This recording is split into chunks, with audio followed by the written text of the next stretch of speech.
بسم الله الرحمن الرحيم الحمد لله رب العالمين والصلاة والسلام على أشرف الأنبياء والمرسلين على نبينا محمد وعلى آله وصحبه أجمعين. Assalamu alaikum wa rahmatullahi wa barakatuh. Welcome to another episode, appendix to our series on Islamic legal maxims, where we're looking at Islamic finance.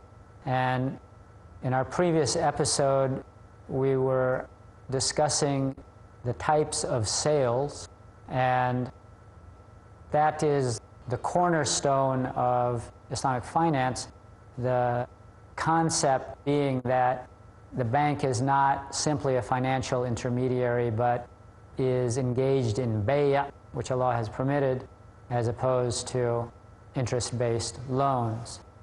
And in our discussion, we discussed at length in the Qawaid Fiqhiyya regarding the permissibility of a markup on a delayed payment sale.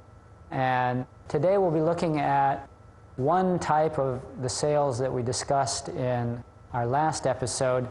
And this particular form of sale was considered like the breakthrough contract in making Islamic finance commercially viable back in the 70s. Because as Islamic finance started out, people were groping. I mean, it was a time of intense experimentation. Nobody was sure that this project could be made viable.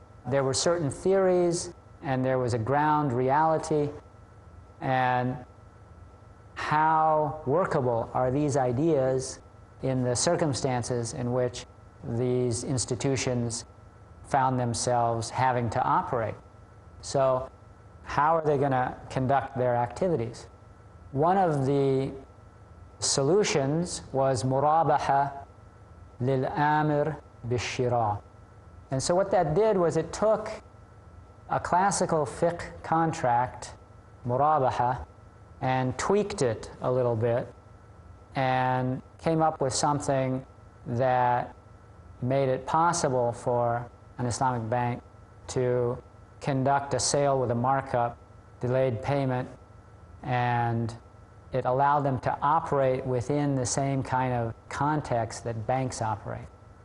Now, we mentioned repeatedly that Murabaha is a trust-based contract, and the price consists of two elements. One is the cost to the seller, and the other is his profit. And it can be phrased as a certain amount, or it can be phrased as a percentage.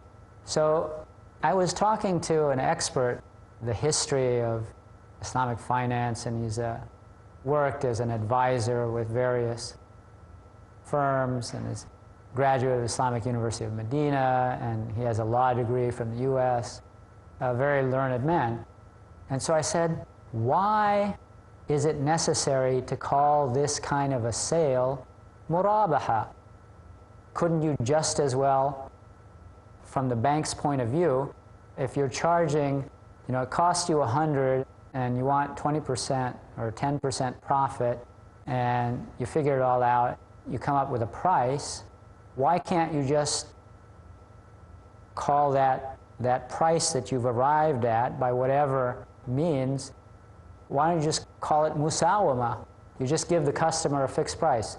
And he said the reason that they chose this format is because if you're running a bank, you have to fit into the regulatory structure of the banking system. Every country has rules by which banks operate.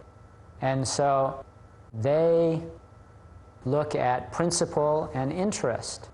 And so for the Islamic bank, for them to be able to divide their transaction into a cost plus a profit meant that their accounting could be done in terms that were understandable to the regulators and would still be Sharia compliant.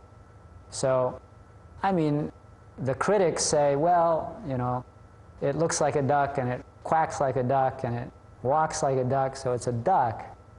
But the response to that is, I heard this from Sheikh Taqi Uthmani.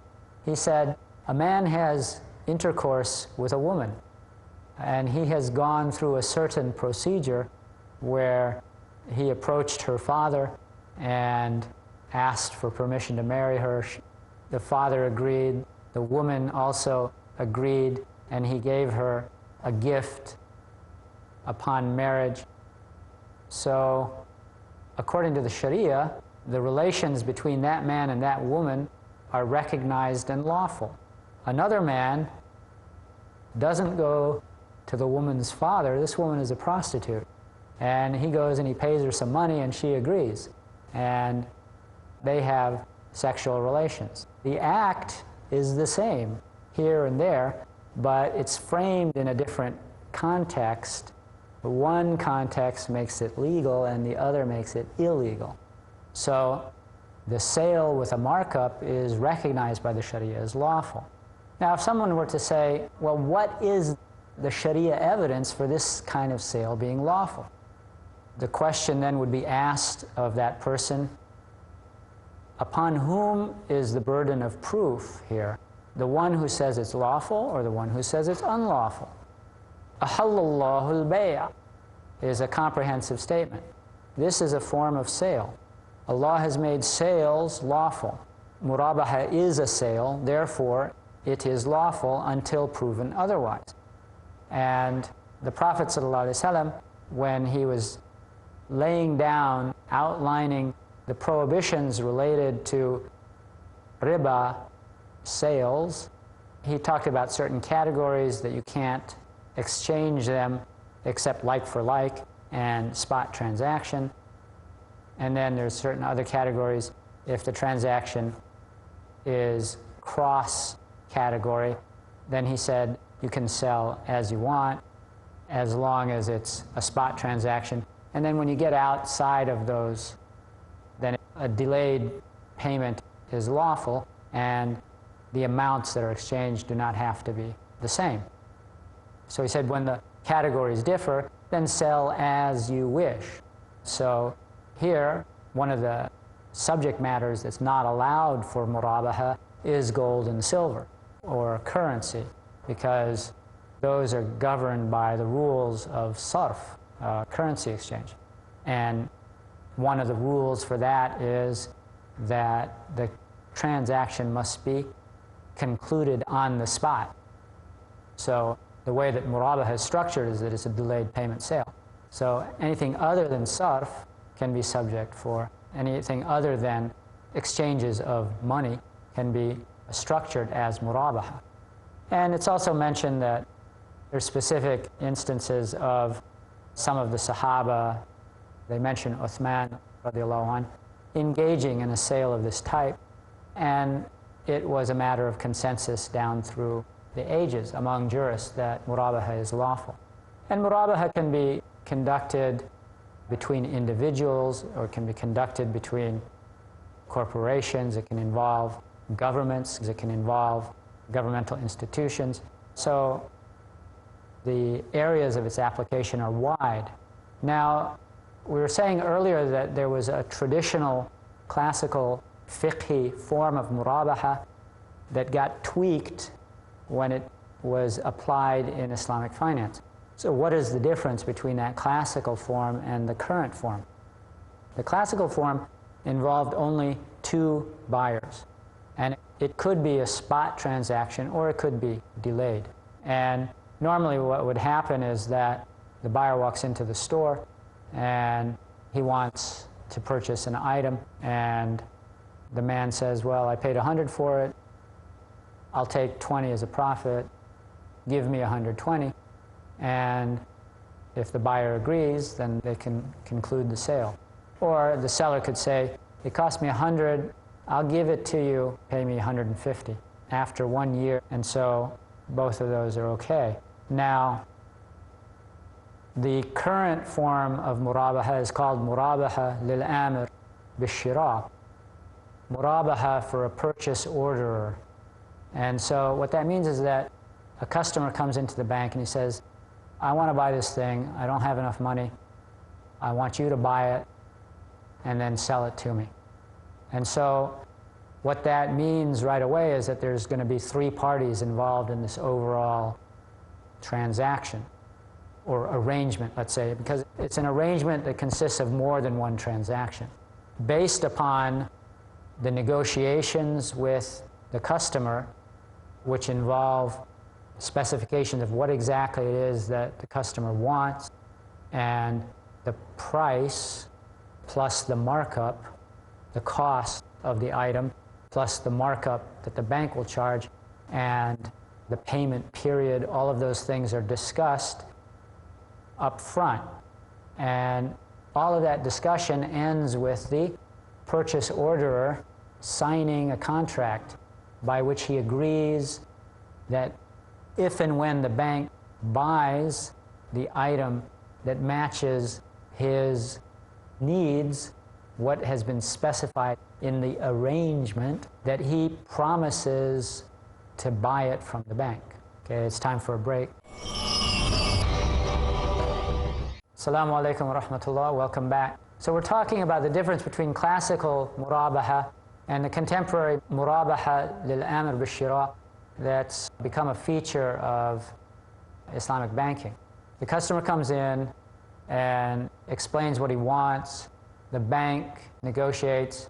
They check out the customer, they check out the goods, they check out the customer's ability to pay. And so they reach an agreement in which the purchase order promises to buy the good when the bank purchases it. And so right now this is not a contract because the bank hasn't sold anything to the customer yet. And it's not allowed to sell that good to the customer because the Prophet ﷺ said, "La tabi' ma laysa 'indak." The bank doesn't own this good, so it's not allowed to sell it. So what is signed by the customer is not a contract. It's a promise that outlines certain issues which will have contractual weight if the bank does end up selling that good to that customer. So that's a preliminary agreement, which is not a contract. Now, the bank would turn around and find a seller that will sell that good. I mean, this has already been kind of worked out in the initial investigation, so the price is already known to the purchase orderer. So this preliminary investigation and negotiation gives the purchase orderer a pretty firm knowledge of what it is that he will be getting and what his obligations will be. Now the bank turns around and they make the purchase from the seller. So here you now have an arrangement where there are three parties. You have the bank, you have the purchase orderer, and you have the original seller. Once the bank takes possession of the good, then the bank becomes a seller, and it sells the good to the customer. And this modern form of Murabaha is a three-way contract. Now, in an ordinary classical Murabaha, the seller faced the normal kind of market risk that any merchant faces. He bought the good not knowing if there would be a buyer. And so all of those risks of not being able to sell what the retail has purchased, and then the cost of storage and all of those things, those were the normal kind of risks and costs associated with classical Murabaha. The bank in a contemporary Murabaha doesn't face that market risk at all. And according to the ruling of the Islamic Fiqh Academy, it's perfectly okay that they don't. The customer comes to it with his proposal, and the ruling of the Islamic Fiqh Academy is that when the customer signs that agreement, then he is bound by it. The bank at this point is not obliged to go ahead and purchase that item, but the buyer is obliged to purchase it from the bank if the bank does go ahead and buy it and then offer it to him. So it's a one-sided promise. Now, why can't the bank also sign that initial agreement? Because if both sides make bilateral promise, then according to all scholars, I'm not aware of any difference of opinion on this, a bilateral binding promise on both parties, there's no difference between that and a contract. And therefore, you get into that prohibition that the bank is selling what it doesn't own. So that initial agreement is one-sided promise. Then when the bank takes possession, it offers the good to the customer, and the customer buys it. Now, because the bank already has a customer lined up, it's not facing market risk. It neither buys nor takes possession until it has a buyer. In traditional fiqh, the classic Murabaha, there was no need for a promise. The customer walked into the shop, he saw what he wanted, and he was informed of the price plus the markup, and he paid it and walked out with it. In the classical Murabaha, there were only two parties. In the contemporary Murabaha, there are three parties. And of course, that classical Murabaha is an old contract that if somebody were to do it today, those classical scholars, if they saw that transaction, they would know what it is right away. That kind of Murabaha that is now being used in the Islamic financial system is not exactly that contract. It's been tweaked in order to make it serve the needs of the contemporary situation. Now, the stages of this Murabaha contract, there are four. The first stage is the promise. The second stage is the bank taking possession of the good from the primary seller. And then there's the sale and the execution or delivery to the end customer. Now, if a customer comes in and he's already negotiated with the seller who is actually making this good, then that raises certain issues. The customer is not supposed to enter into an agreement with that primary producer. And if he has some kind of agreement with the primary producer, that agreement has to be canceled, because the bank has to actually buy from the primary producer and then, in a separate contract, sell to the customer. But the customer can come to the bank and say, you know, I've been doing research on the issue. This is what I want, and I would like it from that producer.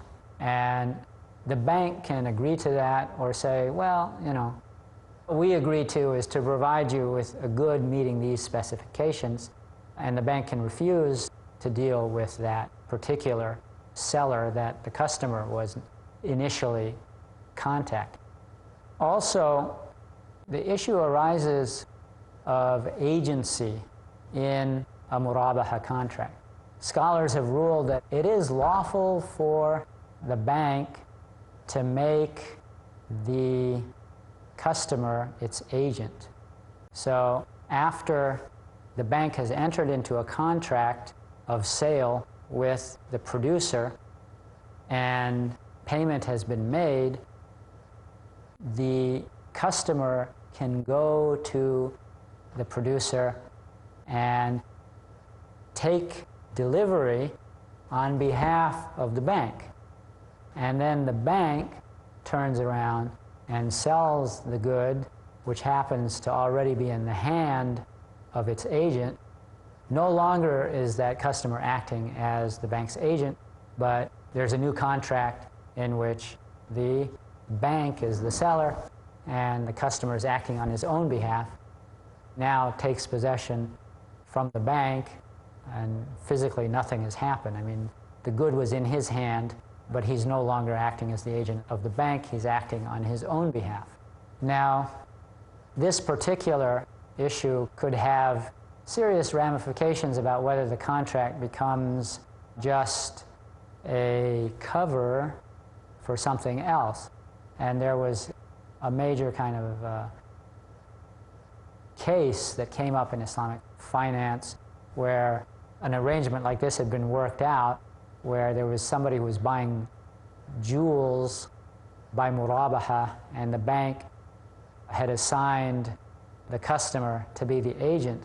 And in fact, the bank was totally unaware of what was going on, and the agent ended up not being able to pay, and it all ended up in a court. And what kind of a court? A British court. And when they looked at the thing, they said, you know, this is just a financing agreement that looks like a sale. So it was an embarrassment to the Islamic finance industry because of this looking at form and ignoring substance. We've come to the end of our time. Assalamu alaikum wa rahmatullahi wa barakatuh. Allahu a'lam.